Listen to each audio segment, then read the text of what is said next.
I, 40 male, trusted my wife, 33 female, because she never gave me a reason to worry before. We were successful in love and had a great sex life. I didn't see an end to our relationship, and I never expected her to want anyone or anything else.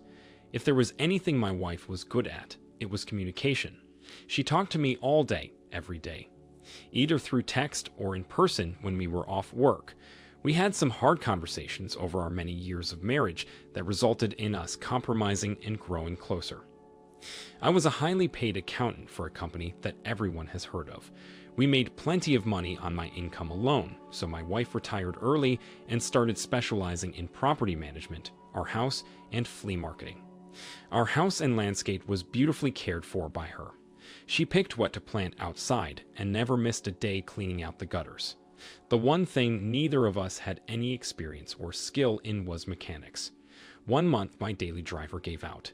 I had no idea what was wrong, so it was towed to the nearest repair shop. I started driving our backup car, only for it to die on me 3 minutes from home. That one was towed to the same mechanic as well. While I carpooled to work, my wife started communicating with the mechanic. She said it would be pretty expensive, but worth it to keep the cars instead of buying new ones. We weren't worried about money, so she told me it would be taken care of. I didn't think anything about it for months. Our cars were back and working just fine. A year and some months passed, and for all that time, she slept with me less and less frequently until it was non-existent. I tried a few times to ask her about it and tell her how much I missed it and needed it. She just said she was going through a lot that week, or she was going through a phase where she didn't need or have time for sex. When it didn't improve, I suggested she see her doctor, but she said she could get through it on her own, given enough time. So I backed off and gave her time, but I continued to love her any way I could. I prepared a romantic dinner for her and gave her a foot massage when I came home from work. I could tell she was uncomfortable with my doting and felt guilty. The next morning, I was at work when I got a family locator notification. It said my wife's phone was about to die, but it always said that. I accidentally clicked on the notification, and it brought me to my wife's current location. She was on the mechanic's property. I freaked out and my mind started racing. I could only feel devastation, even though I didn't know what was going on yet. I went to my boss and told him what I discovered and that I felt it necessary to look into it. He let me go for the day. I pulled up behind my wife's empty car and walked towards the garage.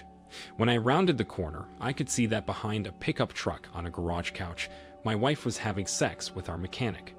I covered my mouth to stop myself from making any noise and pulled up my phone camera with a shaking hand. I took several pictures from under the truck, making sure my wife's face was identifiable. Then I sprang out and yelled at them. They jumped and started frantically dressing. My wife just repeated, "Oh my God," over and over again. Looking into my pleading eyes, my wife started telling me that he was just helping her, but it didn't mean anything beyond that, and it shouldn't take meaning from our marriage. All I could say was that he was supposed to work on cars, not my wife. My vision turned black around the edges and I punched AP. He went down, out cold. I grabbed my wife's hand and drove her home to talk. Words can't express how betrayed I felt.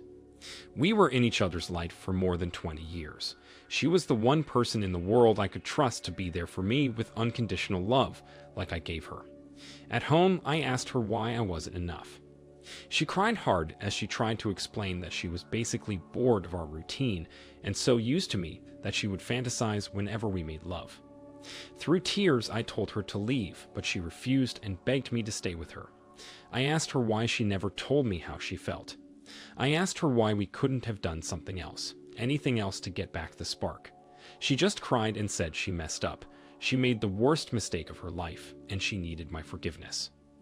I asked her how many times they slept together. She couldn't look at me, she just sobbed.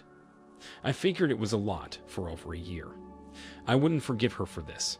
I showed her the pictures I took and told her to leave, this time more serious, with tears drying on my face.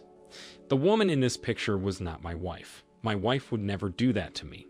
I told her she could be this woman all she wanted now, because I accepted that my wife was gone. It was extremely hard to go through this, so I called my brother over. He was 10 years older, and it was great to have him there while my wife packed. He kept me distracted and thinking about possibilities. The pictures I snapped took away any chance my wife had at keeping the house or my money.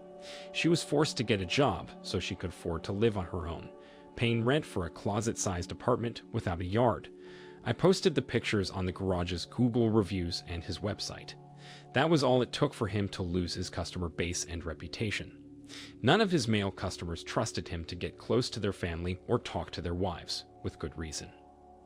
I've been dating another woman for 3 years now. She has children that look up to me as an example, and I love it every day.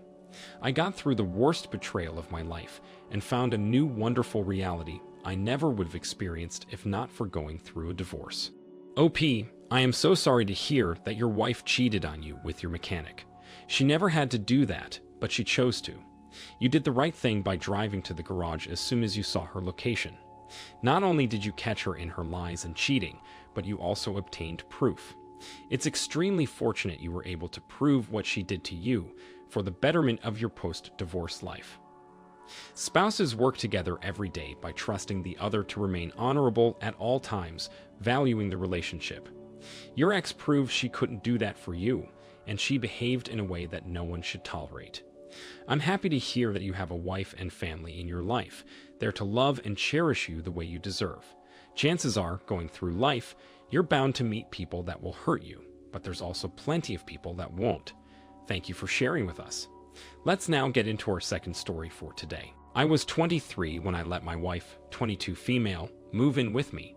We were only dating for 6 months when she told me she was pregnant, so I immediately started preparing to become a family. I let her move in and convinced myself to be ready, because this was a consequence of my actions. Well, it turned out she wasn't pregnant, but she was already added to my lease. I thought about how silly it would be for me to ask her to move back out, just because it was too early in the relationship to live together. It was already happening, and I loved her at the time. I was nervous, though. Something told me I needed to stay on my toes and take extra care not to get her pregnant. I had conversations with her where I said I hoped to be married someday and wanted to be sure I could spend the rest of my life committed to her. I was expecting her to say something similar back to me, but instead she just agreed happily, like what I said was romantic, but she didn't understand the weight of it. I continued living with her and loving her, growing closer and closer to her, even though she never really told me she was looking to commit herself to someone for the rest of her life. I just figured that's what people did. They dated or lived together until they decided to get married because no one else could be a better match. After living together for 3 years, we got married. My wife didn't have any friends of her own, so she got to know mine over the years. I didn't mind because she was a very caring girl who deserved to have friends. She also became really good friends with Andrew's sister Jenny. They started going out together, and it was a huge relief for my wife. With girl time ticked off her list of needs, she had more love and energy to give me. Ironically, it was right around this time that I started to have faith in our marriage. One day, I had 2 of my friends over to play cards, while my wife was out with Jenny. Andrew couldn't make it for game night because he had a college class to go to. 2 hours into the evening, I still hadn't heard anything from my wife. She usually sent me a text to let me know how things were going. I was about to text Jenny to ask her how things were going, but she texted me first. She said she had something important to tell me and wanted to know when was a good time to call. I was confused and worried, so I called her. The first truth was that my wife never planned to meet with Jenny that night. The second truth was that Jenny got home and accidentally heard Andrew and my wife having sex in his room. She didn't know it was my wife until she saw her sneak out of the house minutes prior.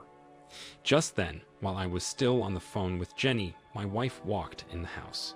I dropped the phone and yelled for her to get out. I started hyperventilating, so my friends jumped up and asked what was going on. My wife looked like she just killed someone. Her eyes were huge, filled with tears, and she wanted to help me, but she knew she couldn't. She knew she was the one that did this to me. Of course she mouthed sorry to me, but all I could do was tell her to leave and get out. I couldn't look at her, so one of my friends sat with me, and the other helped her focus on packing some stuff and leaving. He pressured her to leave, and it was a huge weight off my shoulders. While she packed, I told them it was Andrew she slept with, and they couldn't believe it. The four of us had been friends since middle school, and my wife just ripped us apart.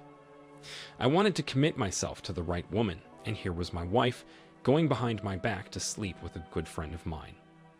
I finally trusted her and decided to marry her, only for her to make my worst fear a reality.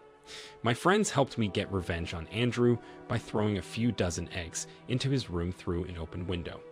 He was no longer invited to our card games. My wife and I did have a few phone calls after this, but they all ended with me hanging up on her. She confessed she developed feelings for Andrew after getting to know him for a while, and when she told him how she felt, he reciprocated her feelings. They were snapping pics back and forth for at least a year. To persuade me to forgive her, she told me she regretted cheating on me immediately after it happened. My thought process is that my wife could have stopped talking to Andrew at any time. As soon as she realized she was developing feelings for him, or even before that, she should have put a stop to it. There was a woman that tried to befriend me over Facebook for months while I was married. As soon as I gave in and told her we could be friends, she immediately started flirting with me. I blocked her, and I told my wife about it. She thanked me for letting her know, without admitting what was happening with AP. I am so thankful we never conceived. 2 months after our divorce, she became pregnant with Andrew. They got married, and his parents paid for the down payment on their house. It was never meant to last, though. They got a divorce after the child was born with a completely different skin color. She tried to get child support from AP, but he had run off. OP, only an extremely careless and immature woman, lies and sleeps with her husband's friend behind his back. Unfortunately, she has a lot of growing up to do, now with a child of her own. It's a shame how dumbed down and sexualized things have become. Even shows or apps that minors watch and use have subliminal messages or absolutely no moral value at all. It takes an exceptionally wise person to see through these temptations and decide to place value in themselves and the decisions they make. Choose carefully what your eyes, ears, and mind absorb, and always remember you are the only one that can control your thoughts, emotions, and tongue. Life is far more exciting with a little restraint, wisdom, and respect for the people you love. Thank you all for taking the time to listen to today's stories. If you enjoyed listening, please feel free to like and subscribe if you haven't already. Also, comment below with your thoughts on what happened. If there is a story you would like to share with me about your own situation or someone else's, then please do not hesitate to contact me.